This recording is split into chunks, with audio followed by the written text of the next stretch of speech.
Cargo Drop Reflection. To begin with, I started by brainstorming a few ideas that I could pursue, picking a cargo ship as an option.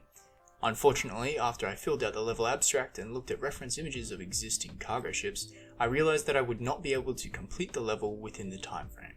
It would have to be far too large to make any sense, and from the reference images I was looking at, it would not suit a capture the flag game mode, as my idea consisted of multiple levels that housed accommodation.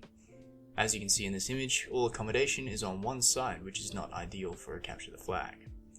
I was determined to stick with the cargo theme, so I went back to my brainstorming and picked out the cargo plane idea. I redid the level abstract and was ready to go. I needed to know the limitations of Tesseract before I could create my map.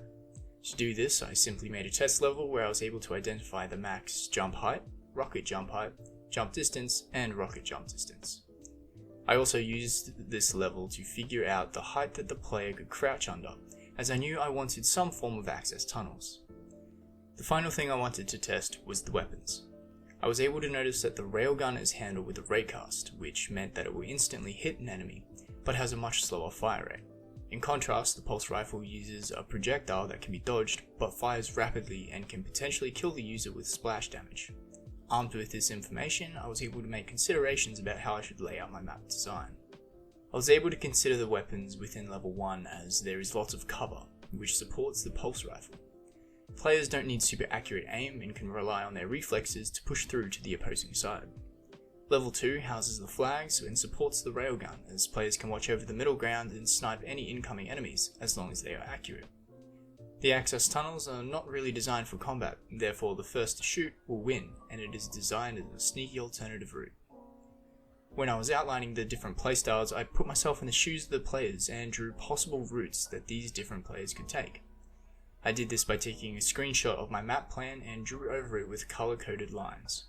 This allowed me to make better design decisions with the placement of spawn points, cover, and stairs. This is the final polished version of my map. The first floor features lots of cover and tight turns with multiple routes to reduce camping.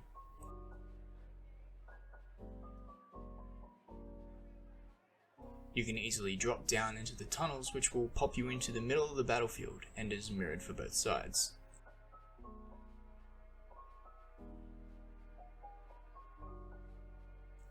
The second floor is where you will find the flag and it has a walkway that players can snipe from, acting as support. This level can be accessed via stairs and by rocket jumping from the cover below. There are elements of storytelling here, with blue team spawn being near a breach in the hull, and the doors in the flag room being blown off the wall.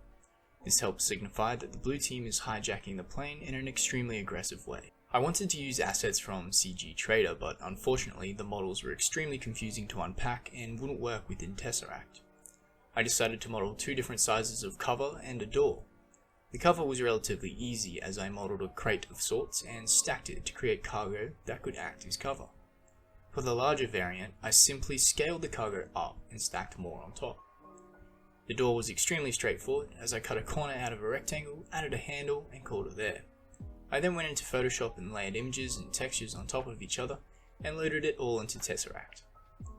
Within Tesseract I modeled a handful of other objects such as a control cockpit, seats and lights. All of these were made by using smaller, more intricate blocks and by selecting and scaling suitable textures supplied within Tesseract. Through testing the map with bots, I was able to identify that the middle walkway between the top floors completely bypassed the main combat area and meant that players would only use this route to capture the flag.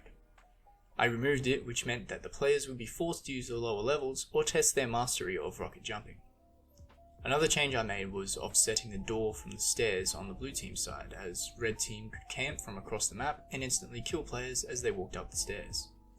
This provided an unfair advantage to the red team, and by offsetting the doors, it prevented them from instantly killing players as they entered the room. I also moved blue team spawn to outside the plane on the top, as there was a lot of spawn killing occurring. The main route to get to the flag passed through blue team spawn and provided yet another unfair advantage to the red team. By moving the spawn to a higher altitude, the blue team would have a chance to analyze the situation before dropping into the fight. To help with the player guidance throughout my map, I added yellow lights at the entrances to the access tunnels. Without the light, it was fairly hidden and players often completely bypassed the entrance. The lighting is brighter at the entrance near spawns to entice players to explore it, in contrast to the dimmer light in the middle of the map. One thing that I could have done to increase efficiency would be to have tested models earlier, so that I would have more time to make more variants of cover. I lost a decent chunk of time trying to make the models work, and if I had more time I would have preferred more models to flesh out the map.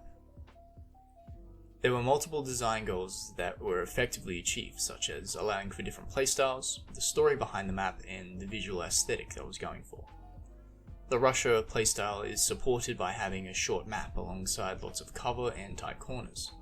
The sniper or support playstyle is supported by having a higher elevation that is nearby a safe place. This allows snipers to help turn the tide of the battle in the middle area as they snipe enemies and protect the flag. The stealthy player is supported with access tunnels, which allows them to safely traverse the map. They would need to communicate with the snipers to ensure that they can safely exit in the middle ground and proceed to the opposite side. Finally, players who want to test their mastery have the ability to use the access tunnels to safely get to the midpoint, where they would rocket jump up cover. From here, they can capture the flag and rocket jump back to their flag, securing a point. In regards to environmental storytelling, I feel that having the hull breach on blue team's side suggests that a hostile takeover is currently underway. The combination of a fast-paced playstyle and environmental storytelling helps to effectively portray a breach. The military camo paint job on the plane in combination with the military cargo effectively portrays the setting of a military cargo plane. In regards to what could be improved, I could have swapped the teams around. It would make more sense to have red lighting, which helps portray a kind of emergency situation near the hull breach. In contrast, the blue lighting could have portrayed a more calmer state as there are no immediate breaches. While this is true, it is up to interpretation, as red could be a call to action for the defending team and the blue lighting could be a dimmed light source caused by the damage from the breach. Overall, I am happy with the level design, my processes involved, and am proud to present Cargo Drop.